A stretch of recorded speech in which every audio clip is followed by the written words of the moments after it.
There are three things extremely hard: steel, a diamond, and to know oneself. Benjamin Franklin. I think this is a great quote because knowing who we are and understanding what makes us into the people we are is a lot more difficult than I think we realize on a lot of cases.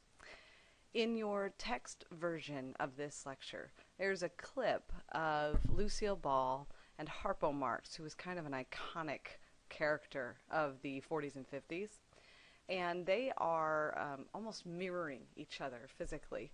It's quite funny. It's kind of an accident how it happened. You could watch the whole episode on Amazon if you have it. It is a good show, and it kind of shows how most of the time we get confused very easily by who we are because we're only looking on the outside.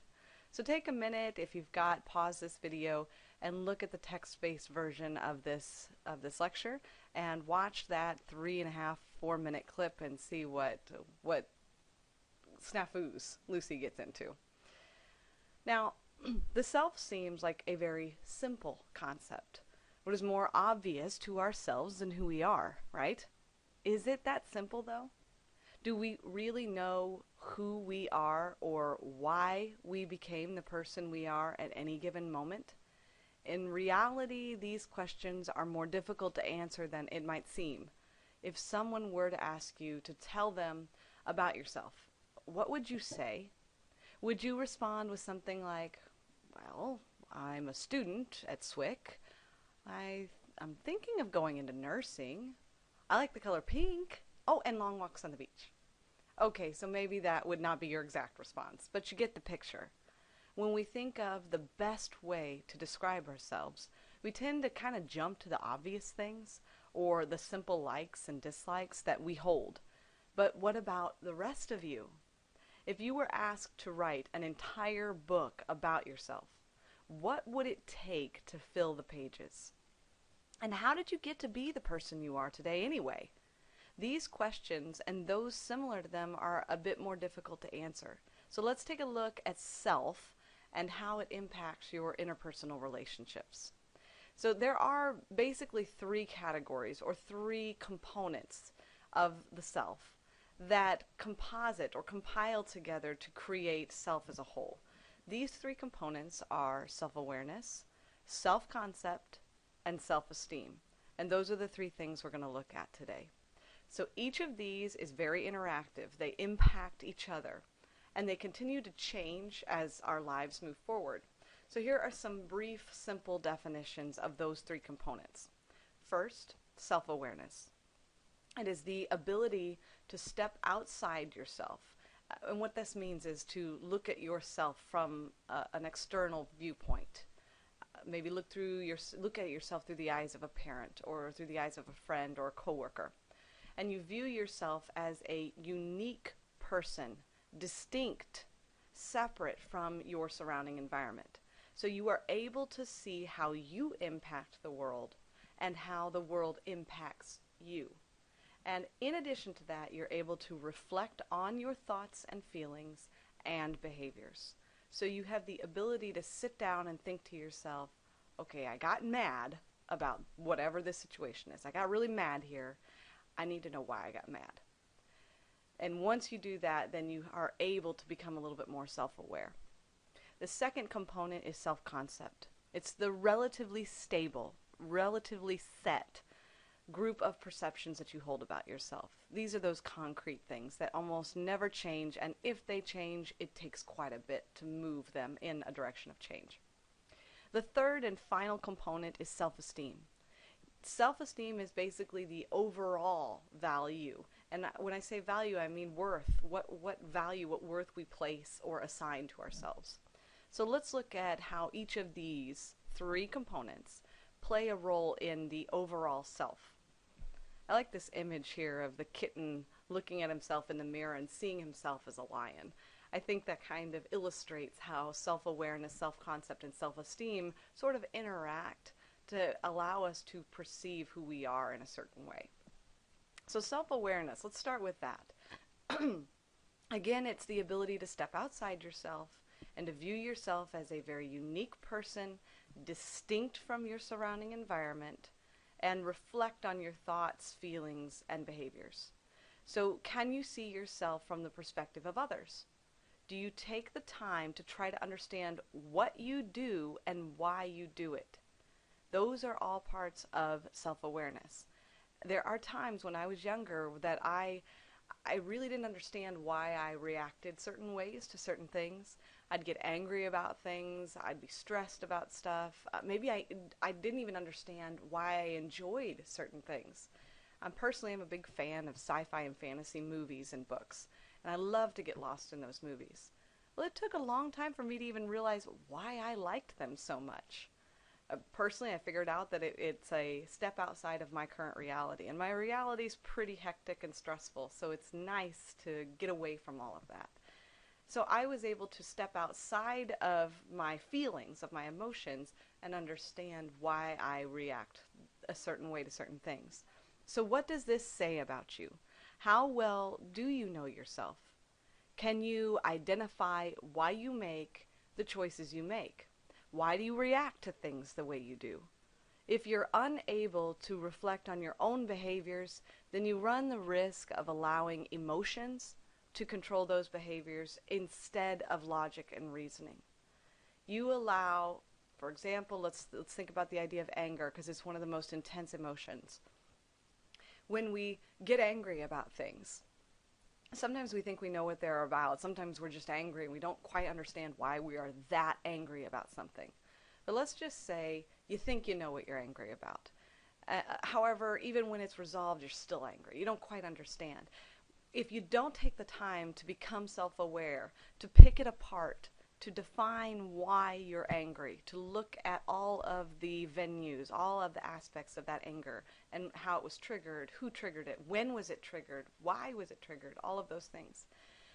If you don't do that, then you allow the anger to move you forward in a certain direction, and that may not be the direction you want to go. If you don't understand the anger fully and completely, then you will continue to have that anger, which in and of itself will build on top of the existing anger and could ruin a relationship or a project or just your personal happiness. So you have to make sure you understand yourself so that you can control emotions, or at least grasp them and respond to them with logic and reasoning. So while this may be okay to be very emotional and to use those emotions, especially happiness, to use those emotions as our focal point, while that's okay in some circumstances, it's certainly not the best place to be in all situations. So once you're able to take the time and effort needed to identify why you feel and act the way you do, you'll begin to become more aware of who you are and make any necessary changes to mold yourself the way you wish to be. So what does this say about interpersonal relationships? Well, how do you label yourself? What characteristics do you assign to yourself? Let me ask you to do something. Take a minute and write down 3 things that describe you. Now pause the video and write down 3 things that describe you real quick. 3 characteristics you have. Done? Okay, what did you write? Did you include things like kind, funny, shy, or nerdy? Think about those words you chose. Are these words sole descriptors of you, or are they comparisons of you to someone else? For example, if you put something like nerdy, ask yourself why you gave that label. How did you define, quote, nerdy? We often apply qualities to ourselves based on social comparison. And social comparison is basically observing and assigning meaning to others' behaviors and then comparing their behavior against ours. So we see that behavior, we observe it, we assign meaning. Okay, this behavior means they are nerdy. And then we compare themselves to us. I don't do that behavior, so I'm not nerdy. Okay? So you're actually taking the relationships you have with others and you're labeling yourself according to how you interact or stack up to your interpersonal relationship. So think about it. How would your labels change based on the society you live in or the groups you hang around? Would you still be nerdy or funny if you were in a different culture of people? If you were around a group of people that were all half comedians, they were hilarious, would you still find yourself to be funny? Maybe, maybe not.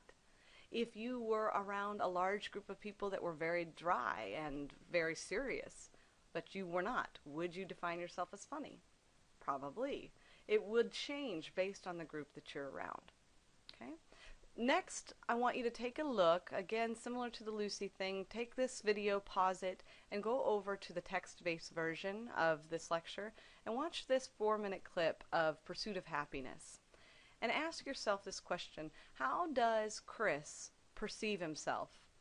Does his self-awareness, how aware he is of who he is, lead him to compare himself to the others in the room? Do the others in the room have a specific view of Chris based on the culture of that particular business? I would say absolutely they do. They are comparing Chris to everyone else that works in that business, in that company, and in that field. So this is something I think really illustrates those social comparisons and self-awareness. Take a minute if you can to watch that. So if self-awareness is how you see yourself and your ability to understand why you label yourself in certain ways, then what is self-concept? We have a little we have a little cartoon here that shows the little kid in this section here making this comment. Mr. Wickers called me gifted in front of the whole class. I'm ruined. I think that's funny, as a lot of kids feel like, oh, I can't be the smart one, or can't be the nerdy one because I'm going to be socially ruined. Well, self-concept is your personal overall perception of who you are. It's kind of the total perception of who you are based on those self-awareness beliefs. So your self-concept takes all of the characteristics and other labels you've given yourself, and it kind of rank orders them. So if you had a list of all of the personality traits that you have, that you're aware of at least, and all of the ways you would label yourself, which of those traits would be high up on your list in terms of importance? What things totally describe you? So understanding the value you place on certain aspects of the self can kind of enlighten you to the overall perception of who you are. So if you have these characteristics that are big defining characteristics of who you are, loyal, smart, defensive, whatever, if these are these big defining characteristics, they kind of lead you into this general perception of the person that you are. So on the whole, how do you see yourself? Knowing this, what factors do you think could affect your self-concept? There are many things that will guide you in ranking characteristics about yourself in certain ways. One of the factors that can really influence what we choose as our most important or valuable characteristic is self-fulfilling prophecy. Now, self-fulfilling prophecy is defined as the predictions about future interactions that lead us to behave in ways that ensure the interaction unfolds as we predicted. So here we have the basic process of self-fulfilling prophecy. You start by making a prediction or formulating a belief about a person or a situation. You follow that by acting toward that person or situation as if that prediction or belief were true. Then you follow that by saying, because you act as if the belief were true, it becomes true. And then finally you follow that by saying you observe your effects on the person or the resulting situation, and what you see strengthens that original belief, that original prediction. Alright, so here is an example that is linked to school. So let's just say that I have always believed that I'm bad at math, that I don't like math, and I'm horrible at it. It's a characteristic that I basically assigned to myself. So here's how the self-fulfilling process would be a big factor in determining how important of a factor this would be for me, and especially in college or in high school. So I start by creating that prediction. I have an algebra test coming up, and I believe that I will fail the test because I'm not good at math. Finally, or next, I move to act towards that situation as if it's true. So I don't want to waste my time studying for a test, or I stress out the entire time that entire time I study because I know I'm going to fail the test no matter what. Then, because I acted as if the belief were true, it then becomes true. So here, Because I either stressed out or the entire time I was studying, I didn't study at all, I failed the algebra test. Then at the end, we follow with an observation on the situation and we confirm our beliefs. So I see my failing grade on the algebra test and I say, hey, see, I'm not good at math. And the process starts all over again. It's a bit of a vicious cycle. So what does this say about you? When we assign characteristics to ourselves, we often kind of forget that the labels come from somewhere. We either created them based on how we see ourselves in comparison to others, or we act in such a way as to continue down a path that we feel we're destined for, or that we should go. So the goal is then to try to understand why we chose the labels that we chose, and why we rank them in the order that we do. We then have more control over our self-concept than we realize at times. We can alter our labels if we understand how we made them in the first place. Okay? Especially if these are labels you don't want, that you don't need, that you don't desire. If you understand why you have them, you can alter them. So next, what does this say about your interpersonal relationships? Because of the way we develop our self-concept, we often restrict our relationships when we don't need to. So take self-fulfilling prophecy, for example. Let's imagine that instead of being bad at math, the prediction is that you think your significant other will be mad at you when you tell them that you were late coming over. Because we tend to follow the path of self-fulfilling prophecy, we begin the conversation with our significant other in a defensive and maybe even angry tone. This in turn causes your significant other to become angry. And you think to yourself, see, I knew they would be mad. This may never have happened if we had not predicted that it would. Our interpersonal relationships can be impacted just as much as our own personal feelings about ourselves. So once you know what labels you place on yourself and how you would rank those labels in terms of importance, you have to decide how you feel about yourself as a whole based on all of this information. And that's finally your self-esteem. That is, again, the overall value we assign to ourselves. Our self-esteem, or our overall worth that we place on ourselves, can be kind of the crux of which we react interpersonally. Those that have a higher, more positive self-esteem tend to have positive expectations about their interpersonal communication. And as we recall, self-fulfilling prophecy can lead us to get what we expect.